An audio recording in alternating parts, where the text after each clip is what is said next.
Assalamualaikum warahmatullahi wabarakatuh. Kami dari kelompok 6, dengan saya, Reina Ramunawara Isaura, dan dua rekan saya, Berika Juan Stermitanai dan Meliana Tambunan. Dalam kesempatan kali ini, kami akan mempresentasikan hasil diskusi kami tentang bentuk-bentuk genre karya sastra di sekolah dasar. Next, Be. Oke, sebelumnya kita flashback dulu ke pembahasan yang sebelumnya, yaitu tentang pengertian karya sastra anak. Jadi, sastra anak menurut Nurgiantoro tahun 2018 adalah sastra anak adalah yang secara emosional psikologi dapat ditanggapi dan dipahami oleh anak, dan pada umumnya berangkat dari fakta yang konkret dan mudah diimajinasikan. Jadi yang dimaksudkan adalah sastra anak haruslah berangkat dari fakta yang konkret dan dapat diimajinasikan, serta harus sesuai dengan perkembangan psikologi anak. Kemudian, menurut Norton tahun 1988, sastra anak-anak adalah sastra yang mencerminkan perasaan dan pengalaman anak yang dapat dilihat serta dipahami oleh atau melalui mata anak-anak. Jadi, menurut Norton, sastra anak-anak adalah mencerminkan pengalaman anak dan perasaan anak, dan juga mudah dipahami oleh anak. Jadi, sesuai dengan tersebut. Selanjutnya kita akan membahas tentang manfaat karya sastra anak di sekolah dasar. Jadi ada beberapa manfaat yang dapat kita ambil dari karya sastra di sekolah anak yang dapat menjadi pembelajaran bagi siswa sekolah dasar, yaitu ada nilai personal dan nilai pendidikan. Yang pertama, ke nilai personal.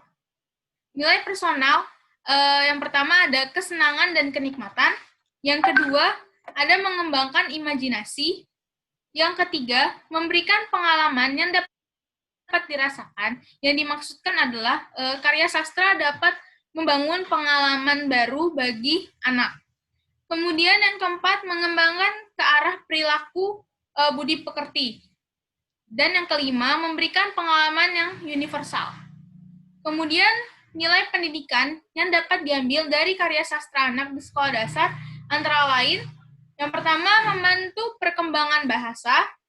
Yang kedua, mengembangkan kemampuan membaca. Yang ketiga, mengembangkan kepekaan terhadap cerita. Yang keempat, meningkatkan kelancaran membaca. Dan yang kelima, meningkatkan kemampuan menulis. Jadi, dapat kita lihat di sini, nilai-nilai pendidikan menilai nilai pendidikan yang dapat kita ambil dari karya sastra bagi anak SD adalah dapat membantu, meningkatkan, dan memperkaya keterampilan berbahasa serta keterampilan sastra siswa SD di sekolah dasar. Selanjutnya ada genre karya sastra anak menurut Lukens. Yang pertama ada jenis realisme.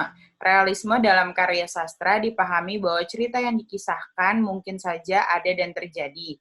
Isi dalam genre ini biasanya menceritakan sesuatu yang masuk akal dan logis.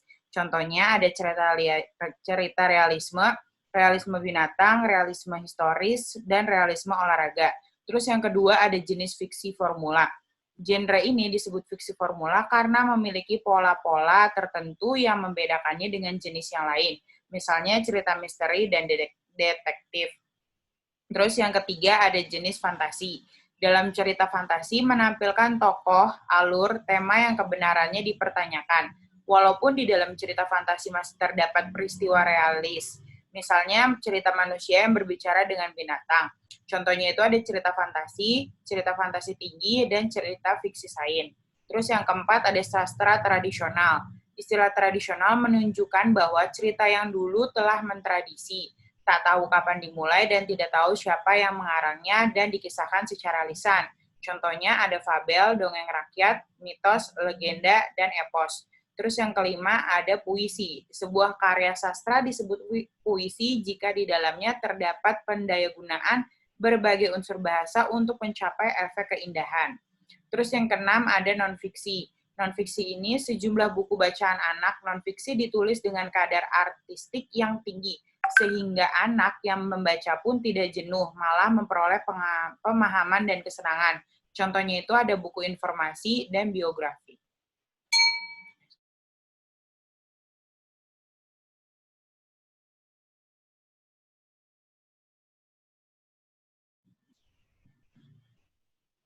Mel, ke-mute. Selanjutnya ada bentuk genre karya sastra di sekolah dasar. Yang pertama, ada fiksi. Karya sastra fiksi adalah sebuah karya yang merupakan hasil dari imajinasi atau khayalan penulis, tidak merujuk pada kebenaran. Jadi, tokoh dan peristiwa yang dikisahkan kemungkinan ada dan terjadi, meski tidak benar-benar ada dan terjadi. Bentuk penulisan karya sastra fiksi adalah prosa. Ada beberapa jenis karya sastra yang termasuk genre fiksi, yaitu genre fantasi, fiksi sejarah, sastra tradisional, atau fabel, legenda, dan mitos. Contohnya itu seperti cerpen. Yang kedua, ada non-fiksi. Karya sastra non-fiksi adalah karya yang isinya menunjuk pada kebenaran faktual, sejarah, atau sesuatu yang memiliki kerangka acuan pasti seperti karangan ilmiah. Bentuk penulisan karya sastra non-fiksi juga dapat membentuk prosa. Jenis karya sastra yang termasuk genre non-fiksi adalah realisme historis, realisme binatang, dan realis olahraga, serta buku informasi dan biografi, contohnya itu teks biografi. Selanjutnya ada puisi. Menurut Herman Waluyo, tahun 2002, halaman 1, puisi adalah sastra tertulis yang paling awal ditulis oleh manusia. Puisi juga merupakan bentuk karya sastra dari hasil ungkapan dan perasaan penyair dengan bahasa yang terkait irama, matra, rima, dan penyusunan lirik dan bait serta penuh makna. Selanjutnya ada komik. Menurut Nurgiantoro tahun 2004, halaman 120, komik adalah cerita bergambar dengan sedikit tulisan karena gambar-gambar itu sudah berbicara sendiri. Jadi komik adalah gambar yang disajikan sudah dapat menggambarkan cerita yang disampaikan tanpa memerlukan banyak kata. Terus komik juga dinilai dapat menarik minat anak untuk membaca. Yang terakhir, drama. Drama adalah genre karya sastra berupa karangan yang menggambarkan atau mengilustrasikan realita kehidupan, watak, dan tingkah laku manusia, di mana kisah di dalamnya disampaikan melalui peran dan dialog. Struktur drama ada 4, yaitu yang pertama babak atau episode, yang kedua adegan, yang ketiga dialog, yang keempat prolog. Unsur drama juga memiliki 6. Yang pertama tema, yang kedua alur, yang ketiga tokoh, yang keempat watak, yang keenam amanat.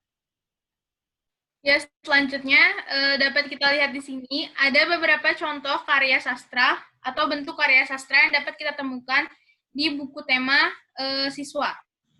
Yang pertama, di gambar 1 ada cerpen tentang kakek pahlawanku yang dapat kita temukan di buku tema siswa kelas 4. Kemudian ada contoh non-fiksinya. Contoh non-fiksi ini berupa biografi tentang Ki Hajar Dewantara yang dapat kita temukan di buku tema siswa kelas 4 dengan tema pahlawan. Kemudian juga ada teks inspiratif tentang kerja keras yang berbuah kesuksesan. Teks ini dapat kita temukan di buku siswa kelas 6.